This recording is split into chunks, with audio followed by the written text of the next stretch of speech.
¿no? Pues unimos esfuerzos, además en épocas de crisis que no hay tanto dinero, y vayamos más a la una, ¿no? Pues estas son las dos comunidades que están empezando a trabajar, y pues la próxima va a ser la de formación y más adelante las otras, ¿no? Y funcionan también, aparte de reuniones presenciales, a través de la red, ¿no? Pues usando, pues ya sea desde el correo electrónico, como las wikis, como el blog, porque el blog de batevi.cat, que decía antes, hasta ahora era un blog donde poníamos la información que pasaba en las jornadas. A partir de ahora ya no lo escribiré ni yo, ni las personas que estamos en el ICARI, sino que va a ser las mismas personas que participan en estas comunidades de prácticas que les van a informar de lo que están haciendo.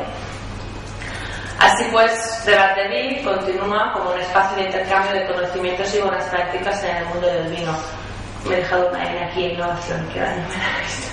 Bueno, pues en estas jornadas de innovación que se hacen cada 3 meses, hacemos estas jornadas que es para seguir el networking que decíamos antes, para hacer que los casos de éxito en el sector se presenten y para que las comunidades de práctica, sobre todo, cuenten al sector qué es lo que está pasando, qué es lo que están haciendo, que les pida ayuda o no, para ir ampliando un poco la participación de todos. Debatevi pues fomenta la mejora constante para el trabajo en red y la gestión del conocimiento, creando nuevos entornos colaborativos como son las comunidades de práctica que he contado. Debatevi también en la web y de forma presencial también, pues es un hub de conocimiento para dar a conocer nuevas ideas, emprendedores.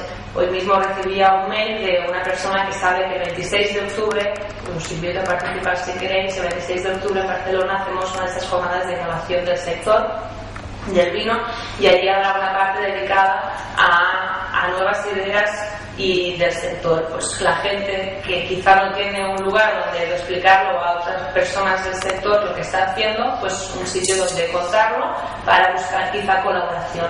Y en la segunda parte contamos las comunidades de práctica. Y Debatevi pues también es esto, ¿no?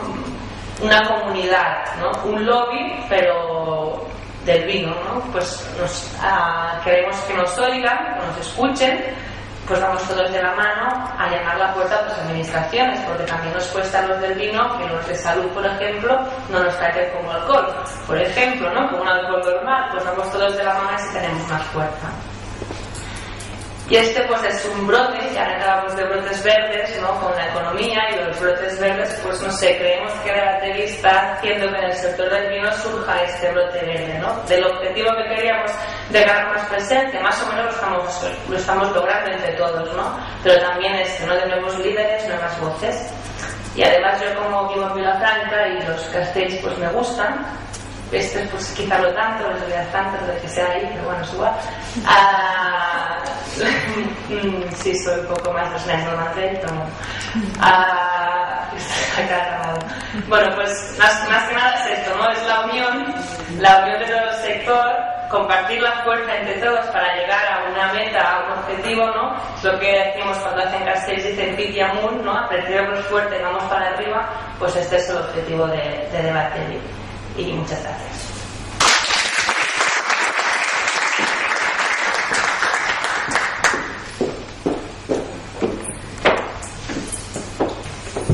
Muchas gracias, Gemma, por tu intervención y por explicarnos esta práctica, ¿no? Porque en este momento pues se ha realizado en el sector del vino, pues porque es un sector muy importante aquí en Cataluña, que tiene pues sus altos y bajos, también nota la crisis, ¿no? Como otros sectores, y que seguramente que es totalmente extrapolable a distintos otros sectores económicos y aplicaciones en el mundo, en este caso en el mundo rural, ¿no?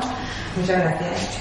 Bueno, tal y como hemos quedado antes, si alguien tiene alguna consulta, tanto para Ricard como para Gemma, si quiere hacerlo ahora, antes de pasar directamente a las comunicaciones. Tenemos unas breves comunicaciones de 10 minutos, pero si alguien tiene alguna pregunta o queda alguna duda pendiente para Gemma o para Ricard. Bueno, seguro que nos ha quedado todo claro, ¿eh? Seguro que nos salen dudas y son puntos de reflexión que seguramente que podremos aprovechar todos para nuestro trabajo y para nuestro futuro. Muchas gracias a los tres.